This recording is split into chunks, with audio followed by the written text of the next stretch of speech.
आप आगे पधारें ताकि ये बच्चियां खुश हो पाए। ज्यादा बात तो नहीं करूंगी, लेकिन क्योंकि शिक्षा के लिए मैं खुद बहुत हर बार उत्साहित रहती हूँ जहां पर भी बच्चियों की संख्या ज्यादा देखती हूँ। और मैं दिनेश भैया आपसे बताना चाहती हूँ कि ये एक ऐसा स्कूल है जो सच में बहुत, इस इलाके के लोग शिक्षा के प्रति बहुत जागरूक हैं, बच्चे बहुत जागरूक हैं, और खास तौर से यहाँ पर योगदान जो है वो इन गुरुजनों का है। जैसा कि हम देख रहे थे कि जब हम सम्मानित कर रहे थे बच्चों को, तो एक दिव्यांग बच्चा यहाँ पर आया और उसका सम्मान हुआ।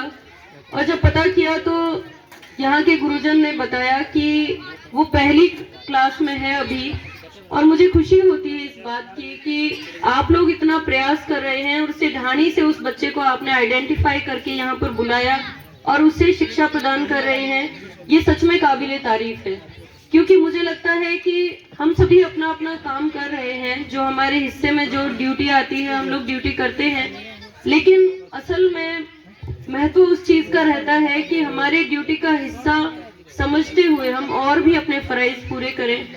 जैसा कि दूर दराज में बैठे हुए बच्चे हैं, आप उनको शिक्षा से प्रेरित कर रहे हैं, उनको जोड़ने का काम कर रहे हैं, ये सच में काबिले तारीफ है। यहाँ पर क्योंकि आज विदाई समारोह के इस प्रोग्राम के दौरान हम एकत्रित हुए हैं, मैं तमाम हमारे 12th के बच्चों से कहना चाहूंगी, 11th 12th के जो बच्चे हैं यहाँ पर, अब आप बड़े हो गए हैं। सबसे पहले आपको बधाई देना चाहती हूँ, आपके उज्जवल भविष्य की मैं कामना करती हूँ, शुभकामनाएं देती हूँ। और मैं ये कहना चाहती हूँ कि आपके कंधों पर बहुत सारी उम्मीदें टिकी हुई है, मेरी भी, माता पिता की भी, इस इलाके की भी। आज जब हम लोग यहाँ पर आए तो सबसे ज्यादा नजरें अगर किन्हीं बच्चों पे जा रही है, वो तो 11th 12th के बच्चों पर जा रही है, क्योंकि हमें पता है कि आप लोग कुछ अच्छा करेंगे और बहुत सारी उम्मीदें हैं। अभी स्वरूप भैया जी बता रहे थे यहाँ पर कि आप लोग के हाथ में डोरा बंधा है, एक डोरा मेरे भी हाथ में भी बंधा है, ये जिम्मेदारी का प्रतीक है। मुझे भी हर बार ये जब ये धागा यहाँ से बांधा जाता है, मुझे इस जिम्मेदारी का एहसास कराता है कि ये मेरा अपना परिवार है। और मुझे नहीं लगता कि यहाँ पर आकर के कुछ कहने या मांगने की जरूरत है, क्योंकि हर वक्त मुझे ये चिंता रहती है कि मैं किस तरीके से हमारे इस इलाके का बेहतर कर पाऊं। अगर मुझे ऊपर वाले ने और आप सबके सहयोग से ये जिम्मेदारी मिली है, तो मेरा ये फर्ज बनता है कि मैं उसे खुद समझते हुए उसके लिए प्रयास जारी रखूं। और मैं ये विश्वास दिलाती हूँ कि आपकी ये बहन, आपकी ये बेटी कभी आपको कहने की जरूरत नहीं पड़ेगी, बिना कहे ही हर बार आपके लिए तैयार रहेगी। रही बात काम की, सर मेरे सामने देख रहे हैं कि पता नहीं हमने जो कहा वो इनको याद भी है या नहीं। मुझे बहुत अच्छे से याद है, कल मैं जिला परिषद की मीटिंग में बैठी थी और वहां पर मेरी ही एक कलीग बैठी हुई थी। मैं उनसे बोल रही थी कि पता नहीं मेरा ऐसा नेचर है कि अगर मुझे कुछ काम कहा जाता है तो मुझे रात को नींद नहीं आती, मुझे बहुत चिंता रहती है उस बारे में कि मुझे उस काम को करना है और कैसे करना है, उसके बारे में मेरा दिमाग चलने लगता है।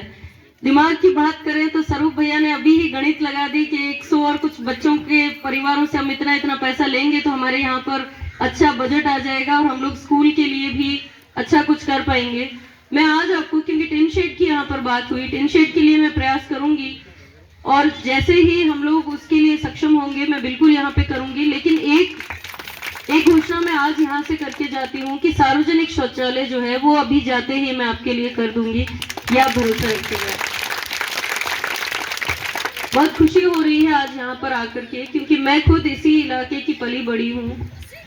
मैं वो वक्त याद कर रही थी अभी बैठे बैठे, जब हम छोटे थे और मेरे पिताजी सरकारी नौकरी में होने की वजह से हमें शिक्षा प्राप्त करने का मौका मिला। जब मैं छुट्टियों में वापस आया करती थी मेरे ननिहाल ददियाल में, तो वहां पर बहुत सीमित संसाधन और पानी की कमी होती थी, गर्मी बहुत ज्यादा होती थी और खास तौर से हमारे परिवारों की जो बच्चियां हैं वो शिक्षा हासिल नहीं कर पा रही थी, क्योंकि बहुत सारी परेशानियां इस इलाके में हमने बचपन से देखी है। लेकिन आज जब मैं बैठी थी तो मुझे दिल से बहुत खुशी हो रही थी कि इस स्कूल में भारी तादाद में बच्चियां शिक्षा हासिल कर रही हैं। एक वक्त था जब बेटी जब पैदा होती थी तो उसको चूल्हे चौके तक सीमित रखा जाता था और कहा जाता था कि बेटी तो है, इसके लिए क्यों खर्च करना है, ये तो पराये घर जाएगी। लेकिन आज खुशी हो रही है इस जमाने में आकर के कि हर कोई ये अच्छी सोच रखता है कि बेटियां हैं तो अगले घर भी जाए तो वो उसका बेहतर कर पाए, इसलिए उसको हम अभी से तैयार करेंगे। ये सोच है जो हमारे बेहतर कल का निर्माण करेगी। और इन सभी बच्चियों के आंखों में बहुत बड़े बड़े सपने मुझे नजर आ रहे हैं। बस मैं यही निवेदन करूंगी तमाम इन परिजनों से कि आप लोग इनके सपनों को उड़ान दीजिएगा। इन सपनों को उड़ान की, इनको सहयोग की बहुत आवश्यकता है। जब आप थोड़ा सा अगर पीठ पे हाथ रख लेंगे ना, ये बच्चियां बहुत आगे बढ़ पाएंगी। आपके सहयोग की आवश्यकता है इन्हें, क्योंकि हम उस इलाके में, उस बैकवर्ड एरिया में रहते हैं जहां पर बच्चियां जो हैं वो एक लड़ाई अपने भीतर ही लड़ रही होती हैं।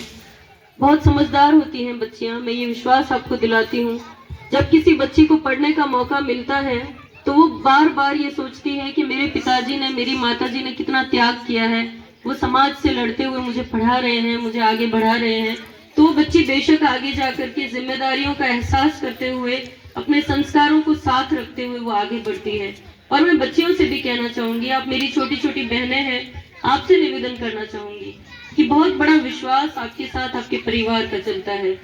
कभी भी अपने परिवार का भरोसा ना तोड़े, और अपने माता पिता जो इतना समाज से लड़ करके आपकी खुशियों के लिए आपको स्कूल भेज रहे हैं, आगे आपको बढ़ने के लिए आपको हौसला देते हैं, आप उनके विश्वास को पर खरा उतरें और आगे अपने सपनों को बेशक पूरा करें। सपने हमेशा बड़े देखें। कोई अगर ये कहे कि तुम कहाँ से हो, तुम क्यों इतने बड़ा सपना देख रही हो, तो बोलो कि मैं बड़ा ही देखूंगी और उस बड़े सपने को अचीव भी करके रहूंगी। ये जज्बा आप लोगों में होना चाहिए, तभी आप लोग आगे बढ़ोगे। बहुत काबिलियत है आप बच्चों सभी में।